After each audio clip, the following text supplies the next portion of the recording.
Okay. What's going on, people?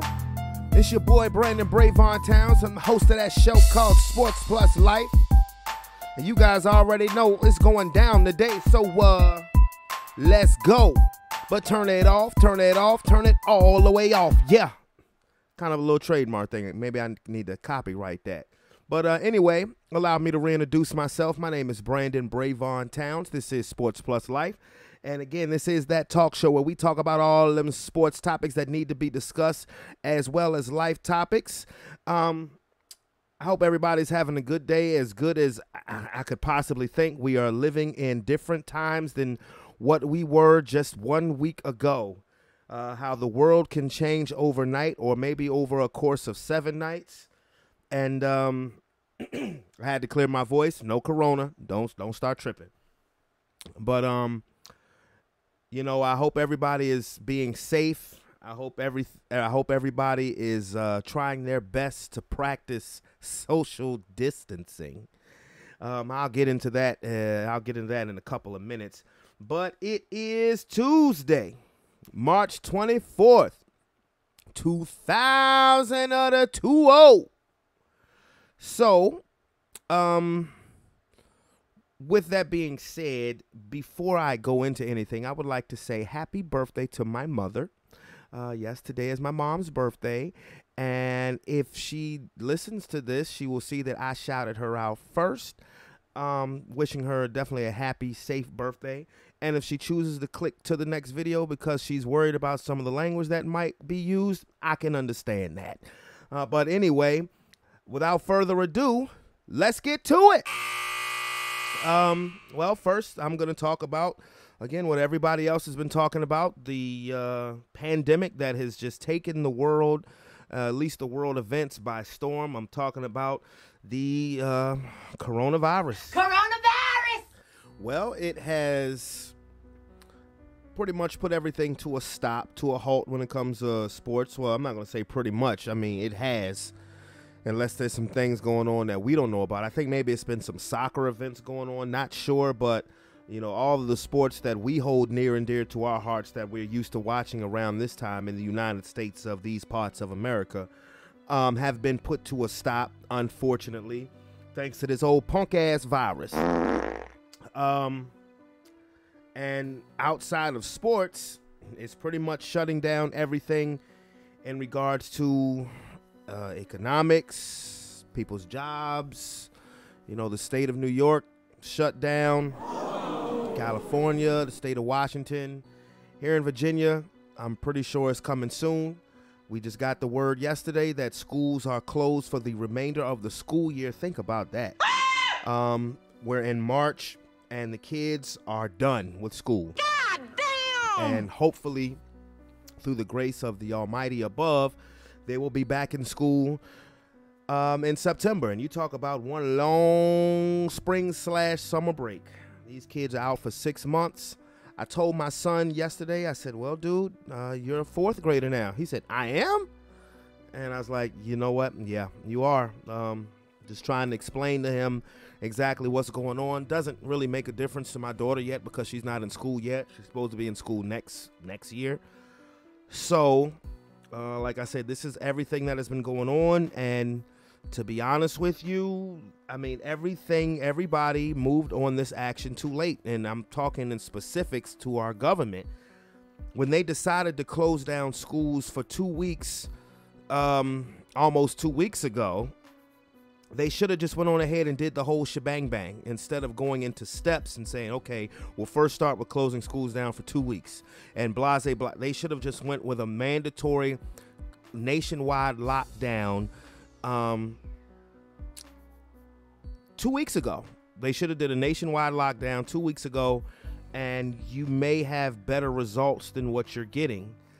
You know, more people are testing positive. Now, like I said, they're on the positive note, you know, not everybody who is testing positive, as a matter of fact, the majority of the people who are testing positive are not dying, you know, which is the way it was made out to be when this virus first really hit word on the street, and back when it was in China. You know, now we've had governments talking about stimulus checks, and Republicans want to do it one way and Democrats want to do it another way. And, you know, it's just crazy. It's just so crazy that all of this happens on a presidential election year. If you follow me on IG or Facebook, you may have seen some videos that I sent out a couple of nights ago in regards to the stimulus checks and how each party is deciding to handle them, particularly in the regards of fairness and best interest to the American public, which is why I have said, vote for me if I could run. And I mean, for real. Jobs are shut down. Me driving for Amazon, I'm still working. I was just off today. I'm still working. But, you know, what did my wife tell me? After 11:59 tonight, I mean, bowling alleys will be closed, movie theaters, barber shops. I mean, if you go to a fast food spot now, you know, it's for takeout only. Nobody's allowing anybody to eat on the inside. So it's gotten real. It's kind of like something that you would see on a movie, except not by Hollywood times. We're actually having to see it play out as opposed to, you know, going from one scene to the next in a movie. But I mean, it's crazy. It's crazy. And the thing about social distancing is, and I just find that funny, because what you're trying to do is you're trying to tell particularly people in the United States of America to not do what comes second nature to them. And people are surprised when everybody is not following, you know, the word of advice. You're telling people, stay in the house. And particularly when it's now spring. You know, it's nice weather outside and you're telling people, stay in the house. You've shut down schools and you expect children on nice anywhere between 55 and 80 degree weather days to stay in the house, to not go chop it up with their friends. You know, you're telling high schoolers who have cars to stay put, and they are now out of school for 6 months. Right, and that's really gonna happen overnight. You know, it's just, people are hard-headed. You know, and you can't blame it really on the people. It's just because some people don't comprehend things as fast as others. And even people who do comprehend as fast as others get restless, get bored. You know, particularly if you're in a home, if you're not in a lavish home, you know, which, I mean, I'm sure to the people who own lavish homes is nothing to them. But I mean, it's just crazy, because this is something that that should have been paid more serious attention to probably in January, you know, when word of this coronavirus hit in November, December, one of the two. But, you know, we as particularly Americans tend to have the nonchalant attitude, it ain't coming here, get out of here. You know, or even when it came here, it ain't coming to my state. You know, that's just how we are.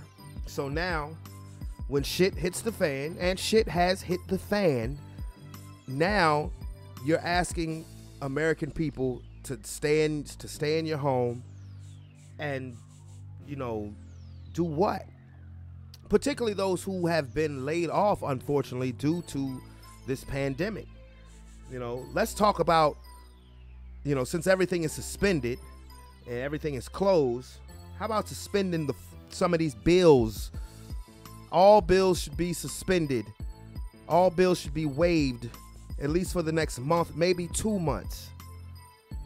You know, I deliver to rental offices and apartments all over the place. Rental offices are closed, which I also bring my rent to rental office. So, WTF? You know, so all of that stuff needs to be thought about. So it has definitely shut down my sports. But the good news is that the NBA is looking to return in mid-May. Even if they're playing in front of in empty arenas, they're looking to return in mid-May. I thought the regular season would be a wrap. They're looking to still do some semblance of the regular season. and lead into the playoffs. To me, it really doesn't have to be that difficult. I understand why they're trying to still get some, of the regular season in, because they have TV contracts, local contracts. They want to make sure everybody gets paid. I understand that. With this being a worldwide emergency, I think, honestly, there's some things where you just need to say, you know what, don't even worry about it. I mean, for real. Because if this thing turns into a true disaster, what good is money going to do you anyway? I mean, real talk. This is what I would do if I was the NBA. I would start the playoffs either at the end of May or the beginning of June. I would be done with the regular season, to be honest with you. Well, they only had like 20 games left. I would be finished with the regular season. I would start the playoffs around the end of May or the beginning of June. I would have the playoffs. Of course, they would go through August. And once that's over with, I would start the next season, the 2020-2021 season, on Christmas Day. Just like they did at the 2010-2011 year. That was short because of, because of a labor stoppage. But I would start at Christmas Day, just have a short season, and then, once the finals in June are complete, you can go back to business as normal as far as the schedule-wise for the 2021-2022 season. It's not that hard. It's really not. It might sound like I talked a lot, but it's not that hard. I can dumb it down.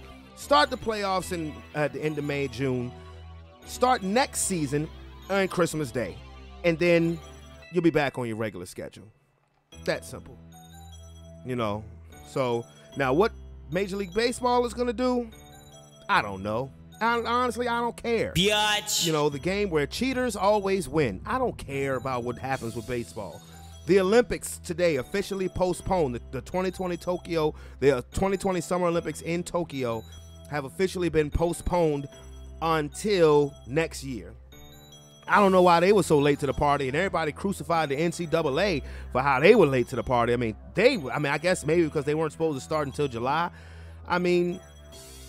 Pshaw. There have been some boxing matches that have been pushed back. The WBO has suspended all fights until through June. So I don't believe the Canelo Alvarez fight that's supposed to be happening on May the 2nd is going to be. I believe that's going to be pushed back. Formal announcement has not been made yet, but it's coming.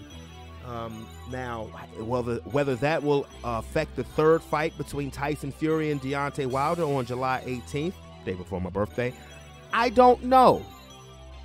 I hope not, but it is what it is. At this point, I just want to see some live motherfucking competition. Okay? Boy, have I gotten in touch with Prime and Netflix, and I watch morning sports shows because particularly on ESPN, they've been keeping it moving with business as usual. Props to them. And also the NFL has been keeping things going as business per usual. So let me go ahead and get into football. Well. I said it. I'm going to say it again. I said this a couple of months ago. I didn't believe it would happen, but I said if it did happen, that if Tom Brady left the New England Patriots, I said he should go to the Tampa Bay Buccaneers. I said it. Go back about eight episodes, or the episode where the cover you see the Titans beating the Patriots. Hell, I might have said it before then. But I did a Sports Plus Life Quickie. I thank you. And your fat ass don't come on my house no more. When Tom Brady made the announcement, you guys know. Then the last show I had my boy Calvin on, who's a Buccaneers fan. I've been calling myself a prophet for the last week. Now, I haven't been doing podcasts every day. I've only been doing one. I've been only doing them once a week. Maybe I should go back to doing them twice a week. But I said Tom Brady to Tampa in January. I sure did. And where is Tom Brady taking his talents? He's taking his talents to Tampa. Now, there's some people who are going overkill, like Skip Bayless, who says that Tampa Bay is going to win the NFC. Not the NFC South. He said they're going to win the NFC. and the Super Bowl happens to be in Tampa this year, I'm not going that far, because the Tampa Bay Buccaneers are not the only team that has made moves. Now, what Tom Brady has done is he is going to a team with a lot of weapons. So that's the main thing everybody said last year about him with New England. They had no weapons, even though I will say this again, I do not feel sorry for Tom Brady last year in New England about his lack of weapons, because people have forgotten so quickly that after week 1 of last year's NFL season, when they stomped the Pittsburgh Steelers 33-3, people were wondering who's going to beat the Patriots. And then after week 2, when they shut out the Dolphins when they had Antonio Brown, it was like, oh my God, the Patriots are going to go undefeated. This is not fair. All the way till just about 17 weeks later, oh, Tom Brady didn't have any weapons. I ain't never want to hear that shit. I didn't want to hear it then. I still don't want to hear it. So now we'll know that is Brady hitting the cliff, or was it really a lack of weapons? Because he has better weapons now. Mike Evans, Godwin, O.J. Howard, Cameron Brate. He has weapons. Don't like the running backs, Ronald Jones and Peyton Barber. Like my boy Calvin said, Devontae Freeman just got released by the Falcons. Wouldn't be surprised if he signed with the Bucs, even though that was a week ago. So, do I think Tampa will be improved? Yes. You know, I do think they'll be improved. You know, there's still questions on the defense. You did not bring Ndamukong Suh back for whatever reason. I don't know. You did not bring Suh back. You do have Levante David, so you should be pretty good on defense. Todd Bowles is a good defensive coordinator. And incidentally enough, Tom Brady just had his I'm officially a Buccaneer press conference today via phone. Of course, we know with everything that's going on, nobody's doing large press conferences, gathering of anything, but yeah. But yes, Tom Brady and the Buccaneers should be significantly better. I mean, they were, 7-9 last year. So, they were 7-9 or 8-8, something like that last year. But that's not the only move that has been made since the last time I did a podcast. I mean, so today, and I'm trying to go in order as much as possible. Today, Cam Newton was released by the Carolina Panthers. Now, this was something that you could see coming, so this should really be no surprise. Last week, the Saints signed Teddy Bridgewater, and he's going to be projected as their starter. They told Cam Newton on social media, they put on their social media page, we've given permission for Cam Newton to seek a trade. So you knew then that, that it was over with. They weren't going to sign Teddy Bridgewater to a 3-year, $60-some million contract for nothing. But he is officially released. He is no longer a Carolina Panther. And also, that begs to ask the question, what's a good spot for him? Because nobody traded for him. Nobody was going to take on his contract and still have questions about his health. And they had a lot of questions they still have a lot of questions about Cam Newton's health. Cam only played 2 games. Cam only played 2 games last season. And he only played what? He only played 3/4 of the season before in 2018. So what's a good landing spot for him? People are going to throw out there Washington because Ron Rivera is, the coach of the Redskins now. So who knows? Also, what is the future of Jameis Winston? Jameis Winston, former number 1 overall pick, is unsigned. We have 3 former number 1 overall picks within the last 10 years who are not with a team right now. Cam Newton, Jameis Winston, and Jadeveon Clowney. So there have been no suitors for Jameis Winston. There have been no suitors for Jadeveon Clowney.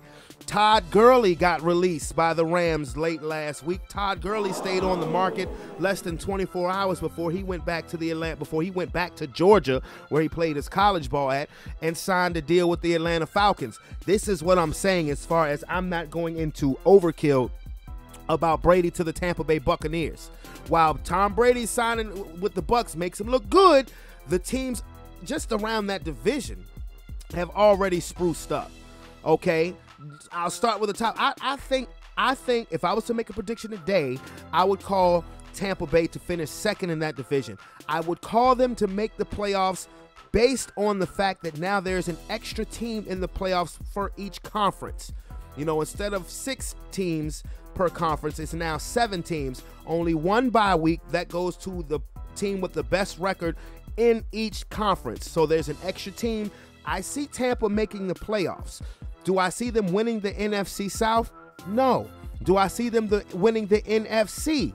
No. That doesn't mean that it can't happen, but right now I'm looking at the New Orleans Saints, who to me should outright now be the favorites to come out of the NFC unless Drew Brees gets old overnight, because they have brought back Malcolm Jenkins from the Philadelphia Eagles. We all know Malcolm Jenkins was drafted by the Saints in the 2009 season. Oddly enough, the year they won the Super Bowl. He spent the last 4 years with the Philadelphia Eagles and helped the Eagles win the Super Bowl. It's 4 or 5 years with the Philadelphia Eagles. He's going back to New Orleans. He's about to be 33 years old. And they have also signed Emmanuel Sanders. Why the 49ers would let him get away is beyond me. But he will now be opposite Michael Thomas. You still have Alvin Kamara. You still have Latavius Murray. You still have Taysom Hill as a human Swiss Army knife. The Saints, to me, look like they are in business. They do.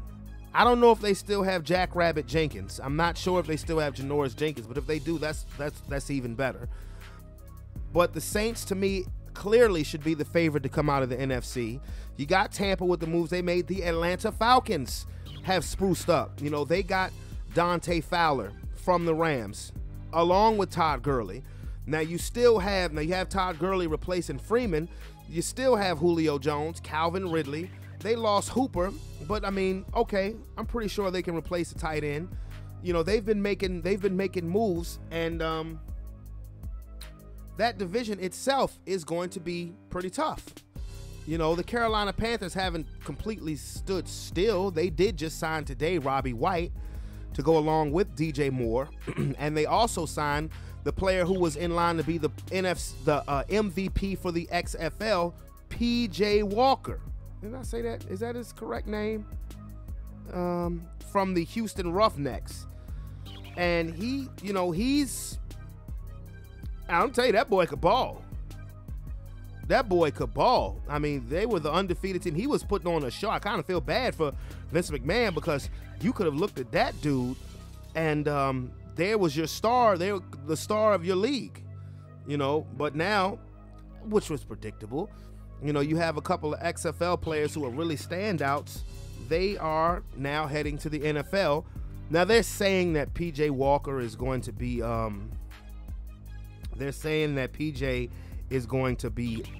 in competition for the starting role of the Carolina Panthers. I mean, there may be a hint of truth to that, but I don't believe that. Now, granted, he will be playing for his college coach, so I'm not going to, totally dismiss it.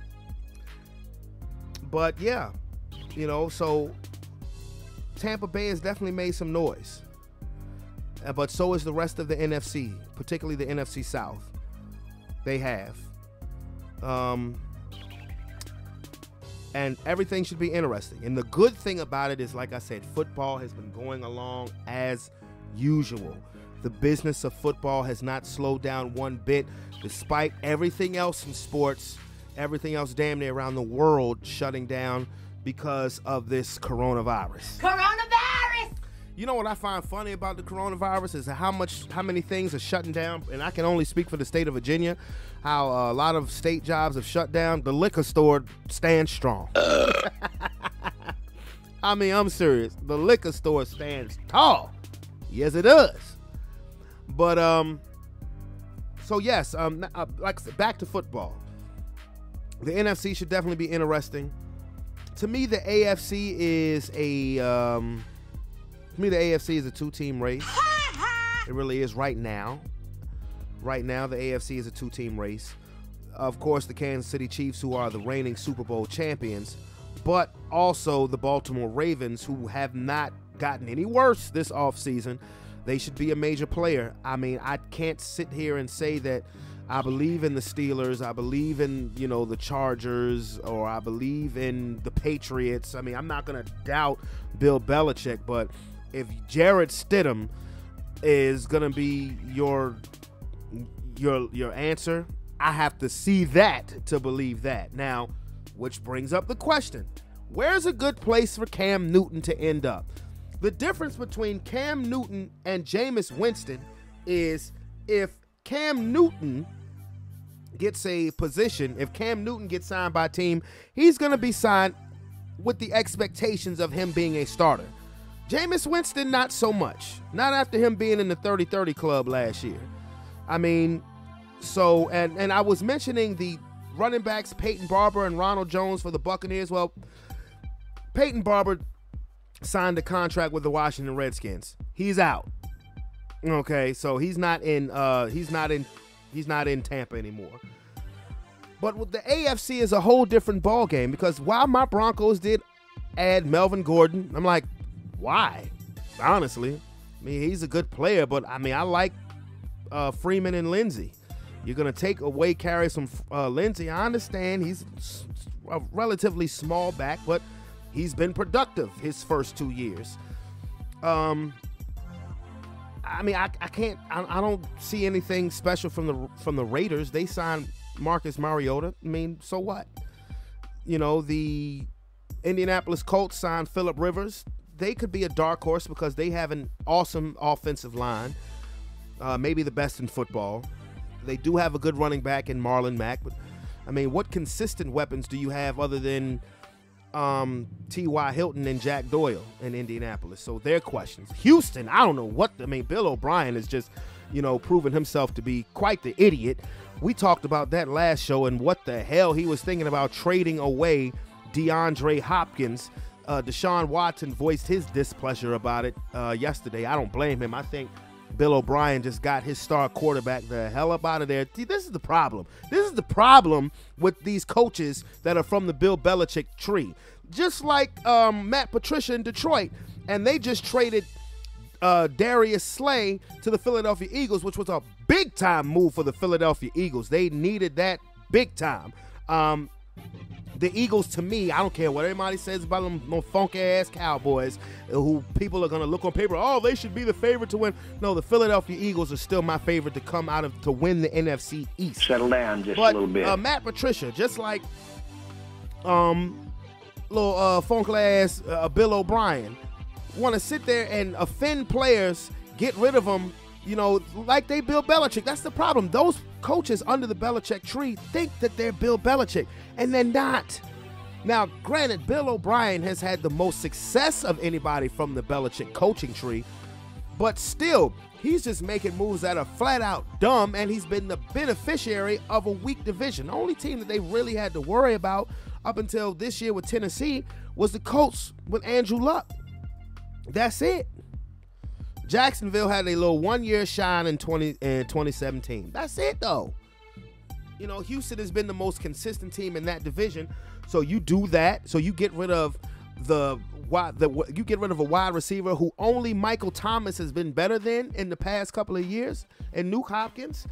I'm like, these people, you tell, and Matt Patricia, you tell your best cornerback, your Pro Bowl All-Pro cornerback, that he's not elite. God damn it! Like, really? And with Matt Patricia, Jim Caldwell, who was the coach of the Lions before Matt Patricia, his last season, he was 9-7. The last two seasons, Matt Patricia's won a total of 9 games. But yet he's still keeping his job. And Jim Caldwell actually took the Lions to the playoffs. Think about that. What I see happening is Matt Patricia gifting his former boss and mentor a wonderful trade by the name of Matthew Stafford to help Belichick recover from the loss of Brady. I could see that happen. I could definitely see that happening. Because these boys are all in cahoots. I'm surprised he ain't trade Hopkins. I'm surprised Bill O'Brien ain't trade Hopkins to the fucking Patriots. To be honest with you. But, so where's a good landing spot for Cam Newton, for Jameis Winston, for Jadeveon Clowney. Where? People said the Bears for Cam Newton, they signed Nick Foles. Well, they traded for Nick Foles. So that's out the window. If I were now, I could see Cam. I could see Bill Belichick trying to get Cam. I could see that. I could see him definitely trying to get Cam. I could see Cam possibly going to the LA Chargers as well, because I think he has an attitude that is perfect for Hollywood. And Anthony Lynn can say they're satisfied with Tyrod Taylor all they want. And I got nothing but love from Tyrod. He's from VA. But if you have the chance to get Cam Newton over Tyrod, guess what? Tyrod's taking a back seat again. Jameis Winston, on the other hand, I think Jameis needs to go to the Steelers and sit behind Ben Roethlisberger. That he can sit for a couple of years and then take the reins with more experience under his belt, with a coach who probably who will probably be able to relate to a little bit better. As far as Jadeveon Clowney, everybody could use a pass rusher. I mean, nobody's just going to give him the money, I don't think, that he wants. I thought that he would stay put in Seattle. I really did. But they brought back Irvin, so that lets me know that Clowney is gone. Other free agent news, Philip Dorsett signed a one-year deal with the Seahawks. Quarterback Rashawn Melvin signs with the Jaguars. And the Saints are working a deal. They're reworking a deal with Jack Rabbit Jenkins. They are keeping him. So they are keeping Janoris Jenkins, which is definitely good to have him opposite Marshawn Lattimore. So I'm telling you, the Saints are my favorite to come out of the NFC. Yeah. And Travis Frederick retired. He announced his retirement yesterday from the Dallas Cowboys. One of their stalwarts on their offensive line just walked away. That's all I got to say about that. Jimmy Smith re-signed a one-year deal with the Baltimore Ravens.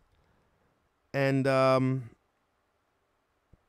it's been a lot. And the Patriots released Steven Gostkowski after 14 years. That surprised me as well. That did surprise me that Gostkowski is not a Patriot anymore.